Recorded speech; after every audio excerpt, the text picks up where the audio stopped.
just seems quite crazy at the moment.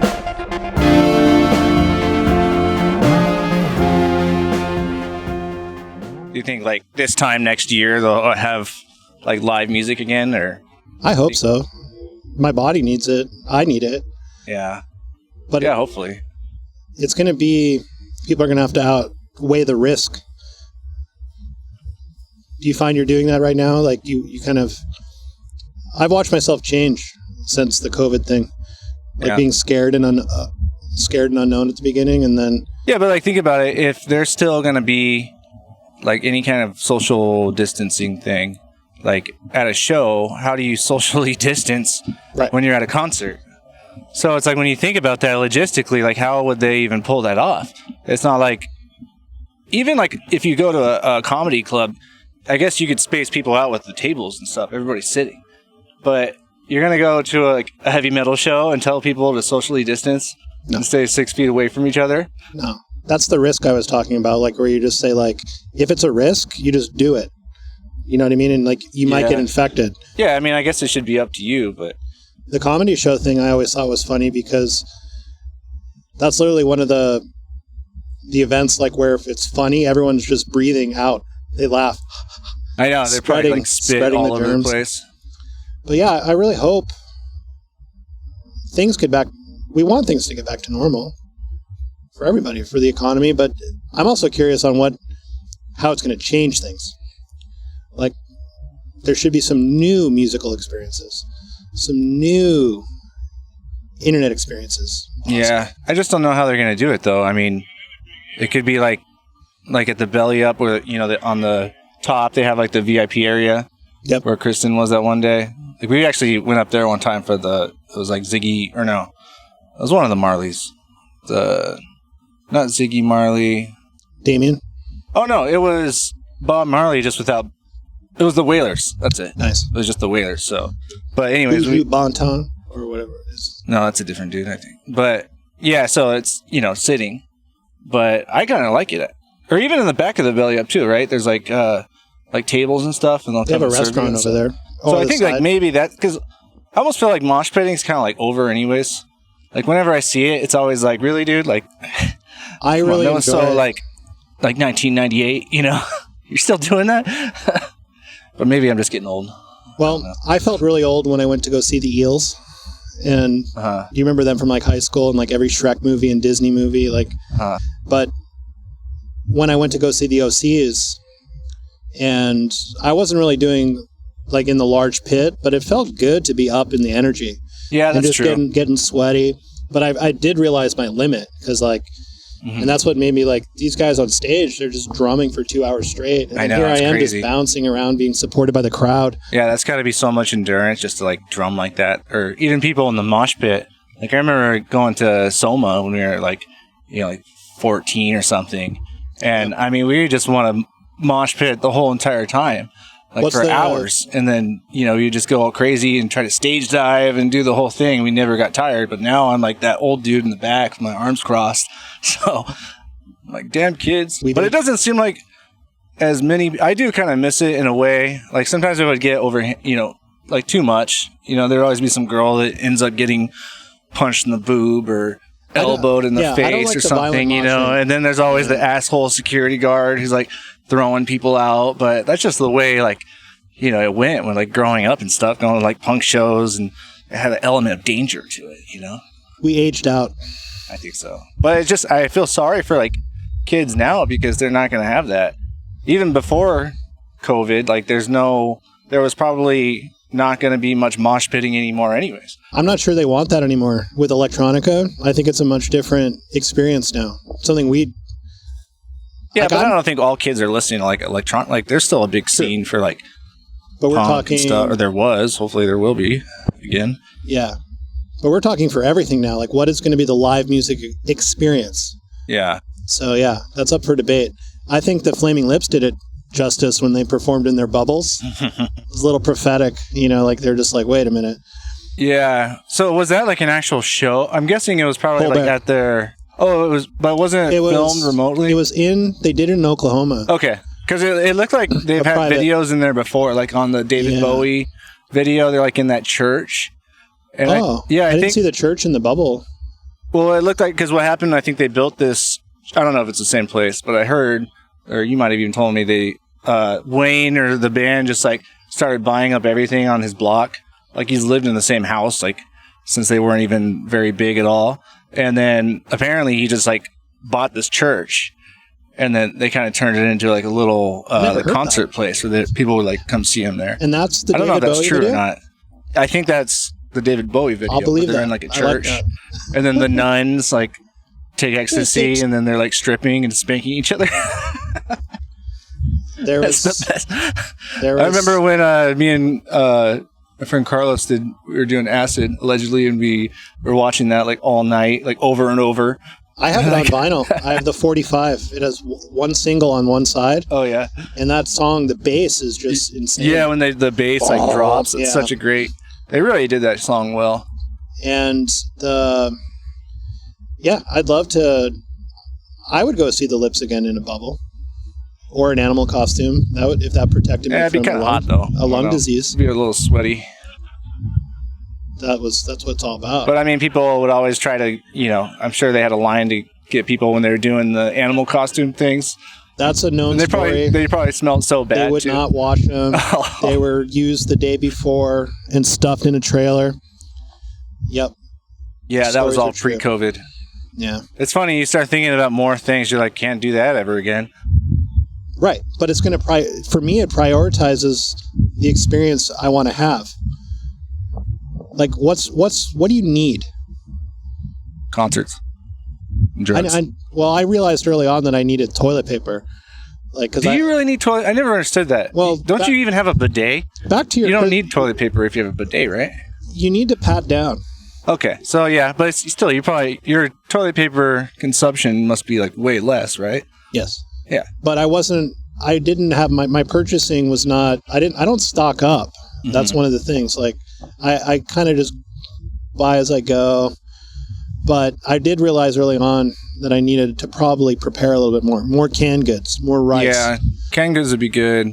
But I was listening to this one podcast the other day. It was actually this guy who's like an ecstasy dealer, Sean Atwood, and then he wrote a book, and I've been listening to it on audio, but he was on a podcast the other day, and he was saying, because he was in prison for a long time. So he said the bald guy, right? Yeah, the bald guy. Yeah. Sean Atwood. He actually has a whole. It's called the True Arizona. Crime series. Yeah, and he did all these like books about like the Sandinista thing with like George Bush and like freaking.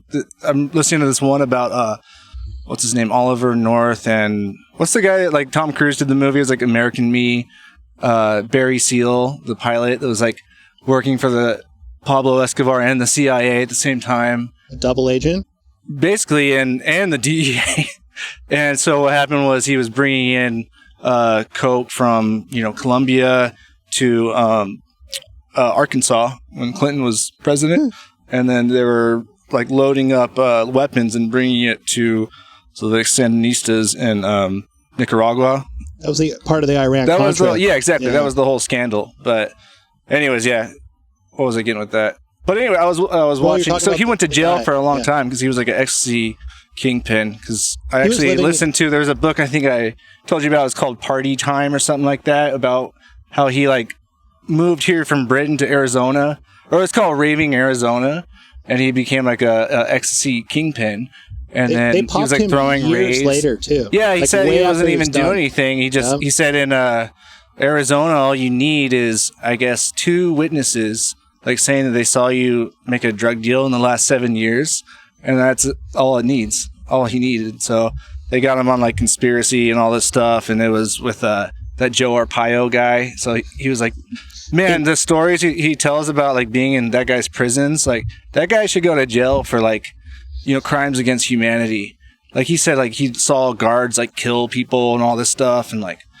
But anyways, my point was, I was listening to a podcast with them, and he was talking about COVID and how, in prison he learned like peanut butter. It was like, because you stay full for a long time and it never goes bad.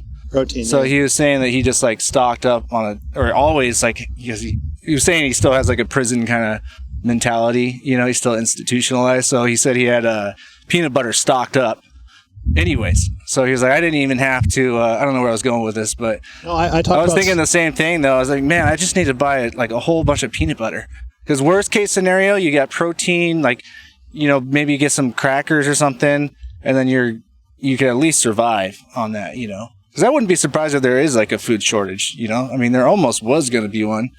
It was pretty close, but if it got really bad, I think there probably would be a food shortage. Yeah, it's a delicate system, and it could be upset. I'm worried right now about like the shifting, like we're in some sort of deflate, like the value of things are going up, and our money supply is, our interest rates are virtually zero, so they want you to spend your money. So, and they just these stimulus packages, they just keep printing money. So I'm concerned that prices are going to just skyrocket pretty soon.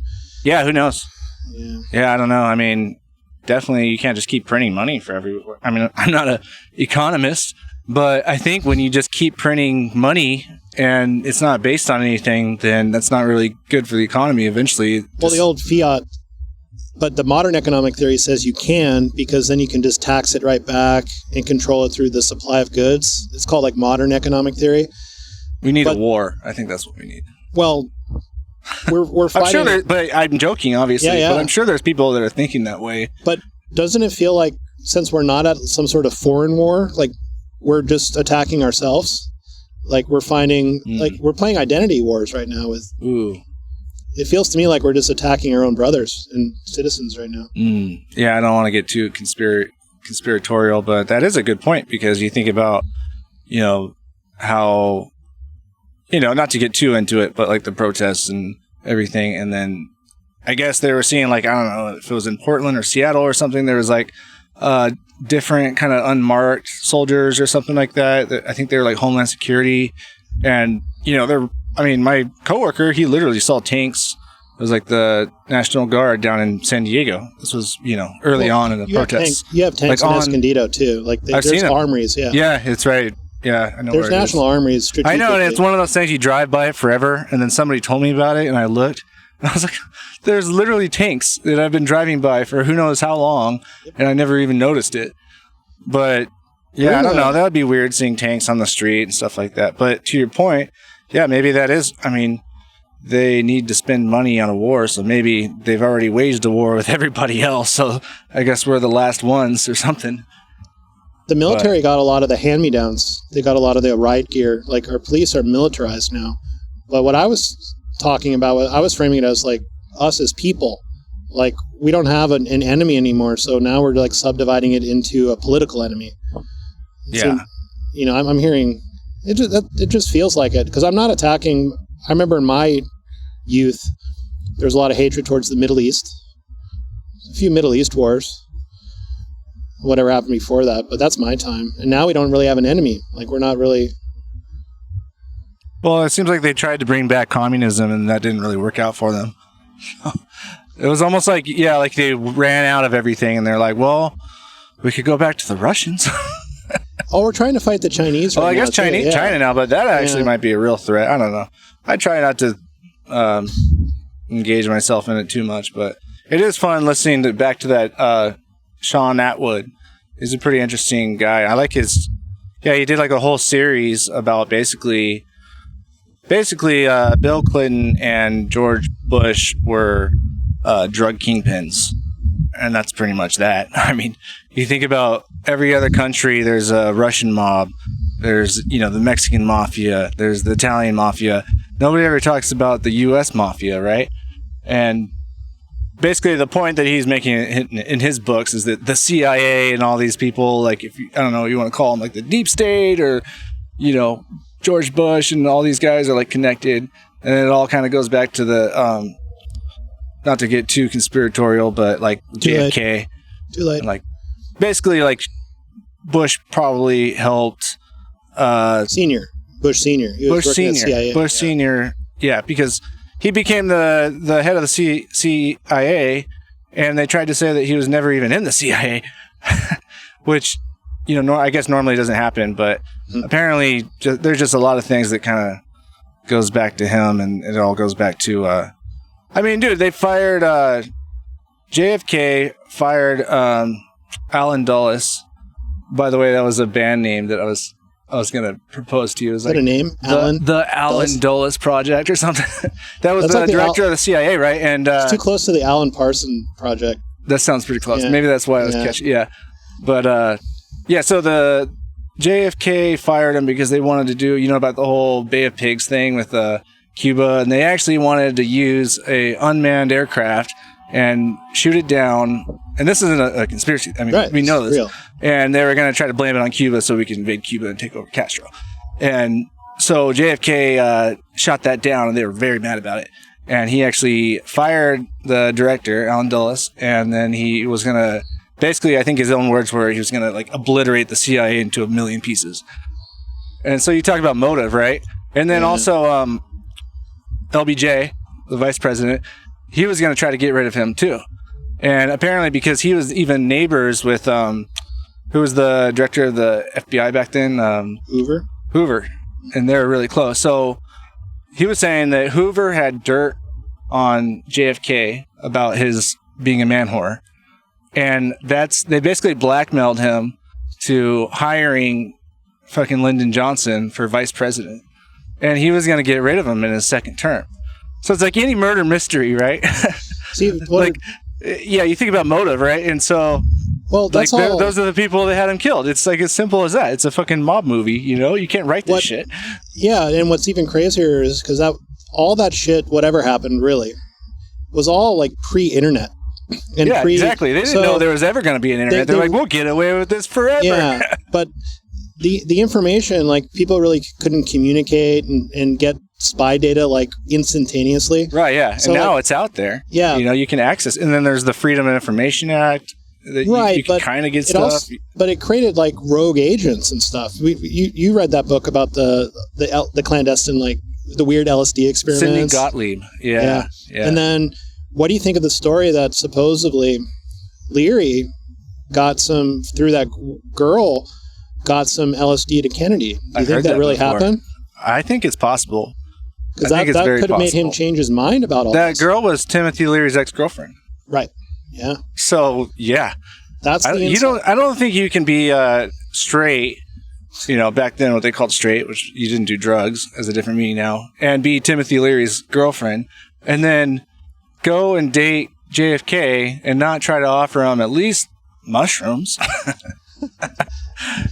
And now we're experiencing, if LSD got to the top of our leadership, now Adderall's at the top of our leadership. You know what I mean? It's kind of a different headspace. Well, I mean, but the thing is, JFK was actually literally on meth, too. So, as well? Really? Yeah, he was on meth.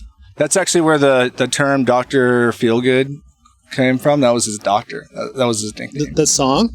Doctor? That's even just the phrase that came out. Apparently, I saw that in some documentary. Well, wasn't that whole era or who knows? Mother's Little Helper? That's I know the name. That's a benzo diet. It's a little yellow pill, right? It's not one of the super Xanax or Valiums. It's one of the. It's not Klonopin, but it's one of those. But that whole area, and I guess it was very popular in Britain at the time, and was that a Stone song? It was a Stone song. To the shelter. Yeah, and so a lot of moms were on that shit. Dude, people were totally on pills back then. Basically Adderall, they would just get prescribed for, moms or, I mean, shit, they're prescribing little kids cigarettes back then. Why do you think they wouldn't prescribe them Adderall? I saw an ad where they were telling kids to eat sticks of butter. It was an old advertisement, fatten your kid up, eat a stick of butter. Yeah. Well, I guess that's probably better than eat a stick of margarine. Oil, yeah. I can't believe people still eat that. There was actually somebody at my work that had a thing of that. I think it was, I can't believe it's not butter. And I was like, this still exists? Don't people know that it's fucking just vegetable oil? It's the worst chemicals in that shit. I buy the fattiest. I love Irish butter. Oh, I know. The grass-fed. Yeah. Is it Kerns? Kerns, yeah. I put that in my coffee, actually. I discovered it during Bulletproof. Yeah, that stuff's good. I like that, too. That was good. But yeah, how many times have you heard people refer to this as strange times? Because do you think it's any stranger? These trying times, and then it's an insurance company commercial? Yeah. Because I told you there's only like 3 radio stations left, basically. And there's a lot of Filipinos in my work, and they have like this old, I think I told you, it's like this old 80s boombox. And basically my point is, like, the only station that they really get in is like, I think Kixie, which is, I think, like Clear Channel owned. So it's the same crap over and over. But every damn commercial is in these trying times. And then it's always like, be safe, wash your hands, buy our insurance. But do you think, though? And I'm like, I swear to God, if I hear that or a ukulele one more fucking time, I'm going to go crazy. And then I go home yesterday, right? And it's like, those songs are on a loop. Like, they're songs that you probably heard even though you wish you never did, but just even being in stores or something, you've heard them. It's like the one was, Thanks for Your Memories or something. I would sing it to you, but I wouldn't do that to you.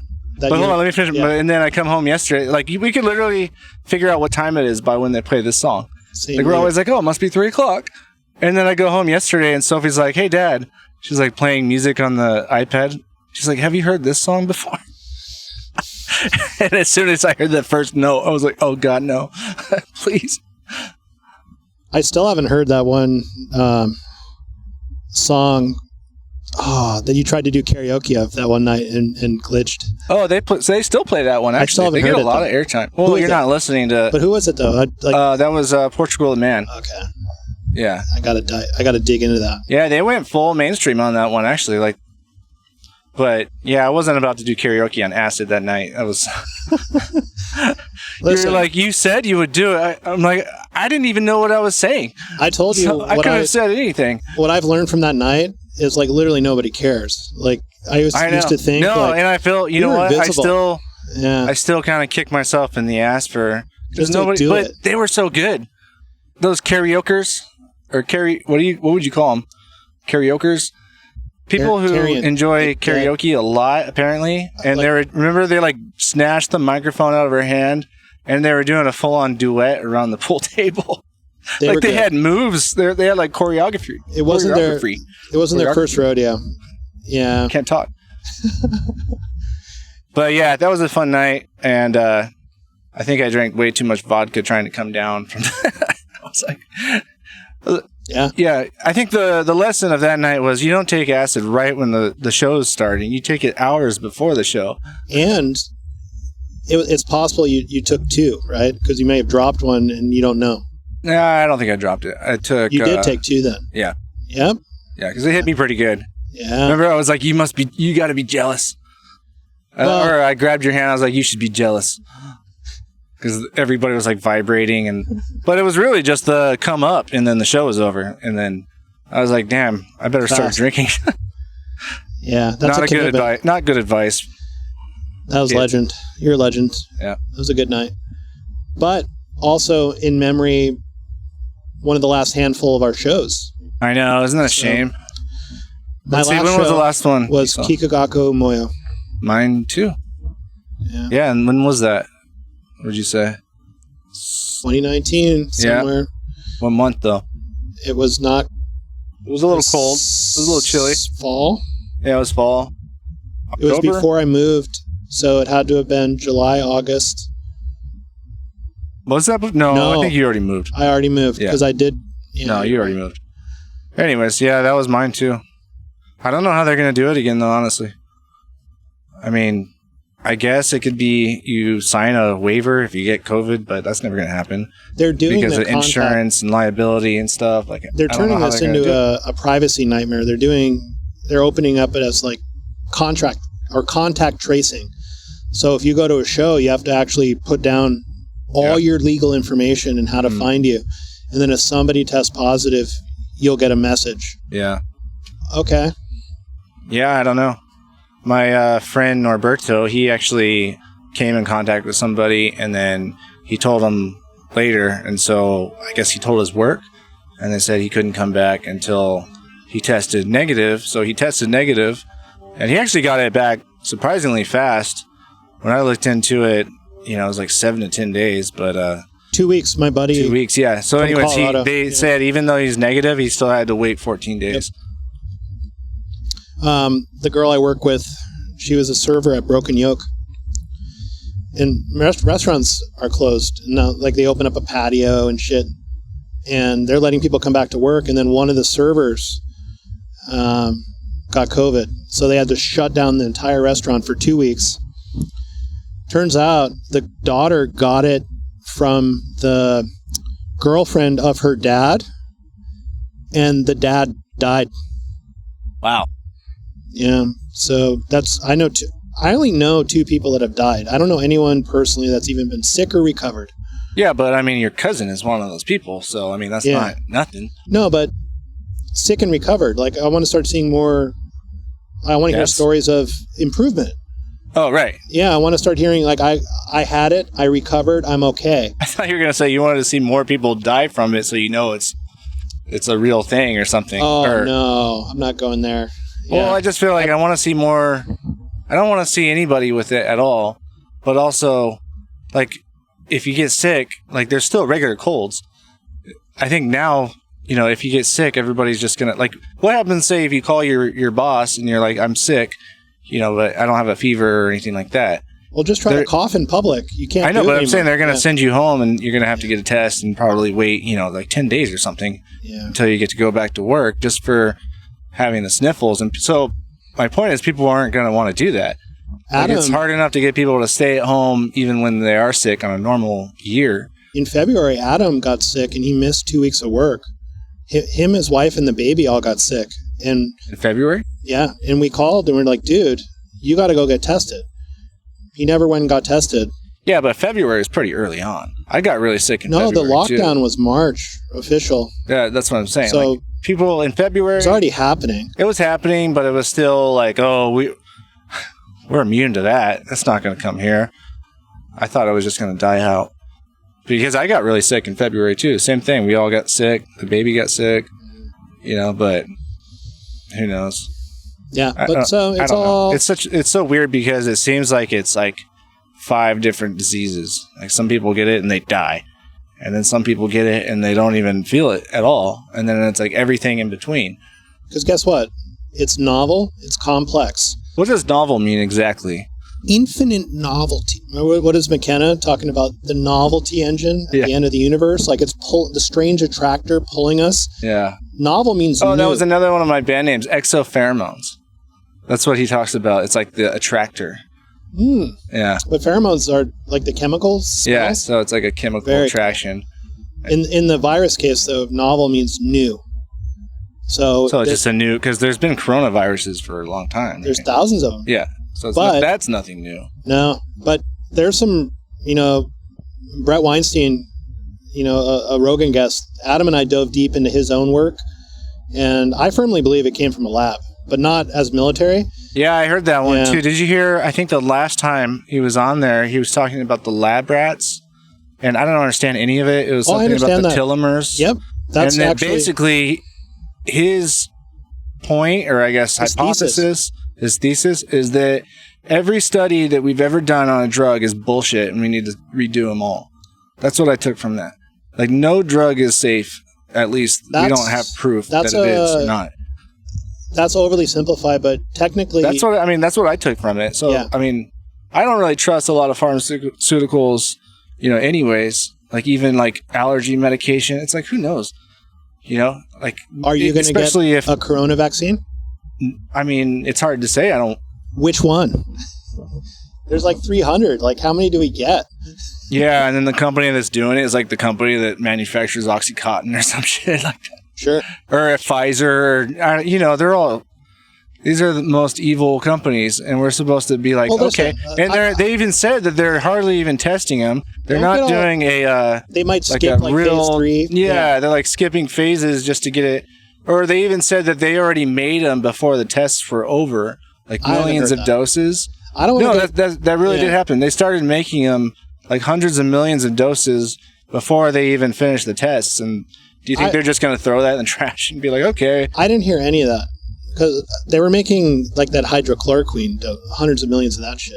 Well, that's a whole other thing. I don't know. I don't know about that. I don't want to get all conspiratorial, It's too late. We already did. No, that's not. I mean, just the fact that obviously companies want to make money, and that. But that's my point. There's more money in just like letting people die. Like there really is. Like let people suffer and die. Like we're going to nickel and dime people with 300 vaccines. Maybe if they had like a monopoly on like funeral homes or something like that. Well, it's not. You don't die instantly. You know what I mean? Like you get trapped in the system, and you're just. But I'm going to roll it.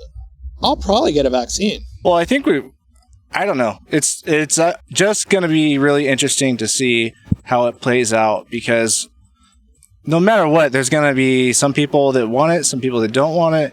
And then the government can either say everybody has to get it, or, you can voluntarily get it, but how are you going to prove that you got it? And also, what kind of rights are you going to lose if you don't get it?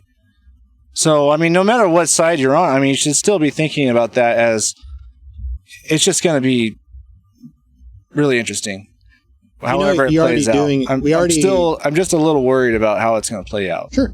I'm not going to lose sleep over it, but we're already doing that already. Like your child gets a vaccine for polio and all kinds of other stuff too. Yeah. She has a really good doctor. His actual recommendations were to delay them and spread them out. And so that's what we've done. But still get them. But still get them. Okay. Yeah. Cool. But we delayed them, especially on, my oldest. We spread them out for a long time, actually. And then, I think on the first day, they want to give them, right when they're born, they want to give them hepatitis C. Are they doing B it? or C vaccine. A hep or that HPV thing? No, that's not a thing yet. That is. Absolutely. Oh, not for babies. Right. That's why I was confused. Yeah. But no. And so basically we told them with my oldest, we told them we didn't want to get it. Or not that we didn't want to get it, just that we were going to wait and have her doctor do it. And, but we just didn't want to give her anything. It's literally as soon as they're born, they want to give it to them. And what happened was we were actually sleeping at the hospital, and a nurse snuck in at 2 a.m. and didn't even turn on the lights. And she was going to, I think, either inject the baby or take the baby and then inject her with it, even though we told them. I watched them write it down. I woke up. Oh, you saw. Oh. But I mean, we were so tired, obviously. And then I woke up and I was like, what are you doing? She said, I'm going to give her, I forget, it's either Hep C or Hep B. But it's STD. Unless you're sharing needle. I mean, sure, you can get it from food and all kinds of shit. Yeah, and I mean, I'm not a doctor. I don't really know. But we were never not going to get it. But then just the fact that they would try to sneak it like that, that's kind of shady. And then with, my youngest, we told them the same thing, and they were actually really cool about it. But it was funny because we were willing to get it right away, and then we told her doctor, and he didn't want to give it to her. We even asked him, aren't you going to give her the, hepatitis shot? And he was like, no, she doesn't need it.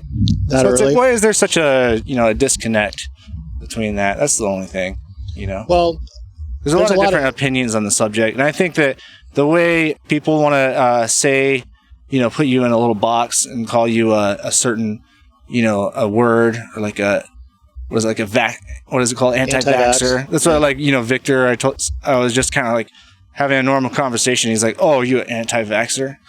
I'm like, why are you trying to put me in a box, man? So you should still be able, I think, have a conversation about it. That's all. Well, conversation is actually the most important thing you can do. And I will be the first person to admit that I don't know jack shit. And I don't know what I don't know. And yeah, because I think the more you know you don't know.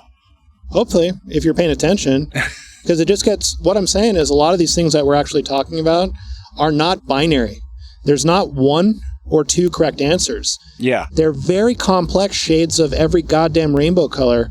And these doctors you're talking to, how can they read all the research papers that are coming out? I don't think they really keep up on it very much. They can't. Because they're working so much, so how could they really? Yeah. They're usually doing double shifts and stuff's coming out all the time. So, and then especially when it comes into nutrition or vitamins or anything like that, they have a very small amount of training on that stuff. Even now, in the 80s or 90s, when most older doctors now went to medical school, they probably didn't have any, and so many things have changed. So who knows? Yeah, these are complex systems that don't have easy answers. And hopefully, society survives this. But I think it's going to take, we're in a metamorphosis right now of when a caterpillar becomes a butterfly, literally society is dissolving itself and it's turning into a juice, and it's going to pupate into something else. So whatever it is, nobody knows. Yeah. So, and it's going to be destructive. It has to be destructive. Bring it on. I don't know. I've had some pretty, I think I've been pretty good about it, mentally, I've been able to kind of compartmentalize things. And I think part of it probably is I've been working the whole time. Right. I'm in a different boat. One day, I think it would be different for people that are sitting at home. That's got to be tough. No money. Yeah, especially with no money. But the weird thing is though, a lot of people, my job had a really hard time trying to hire people because they're getting nobody wants off unemployment. They're getting that the COVID pay. Yeah. Free money. Back to that again. Print it. Just keep printing it. Yeah. Spend it. But anyways, I think this has been good. Yeah. Have you thought about a name yet? No. I feel like it's just going to come to us. I like the Psychedelic Music Nerd podcast. I think that kind of says everything that we kind of want to talk about, but I don't think it really has to have, any kind of specific category. I like the play on words, and I keep falling back on my, back in the day before radio, there was a technology called ham. Oh yeah, uh-huh. And ham radio. Playing off your 3 words, psychedelic music nerd. Yeah. I just changed it. So I said hallucinatory, audio, manifestations, and that's ham, an acronym. That's what, and I made some doodles around that subject, but yeah. I like that too. Yeah, we'll have to, I think it'll just come to us, and I'd like to maybe eat a ham sandwich after every episode, or have some bacon. All right, man. It's been real.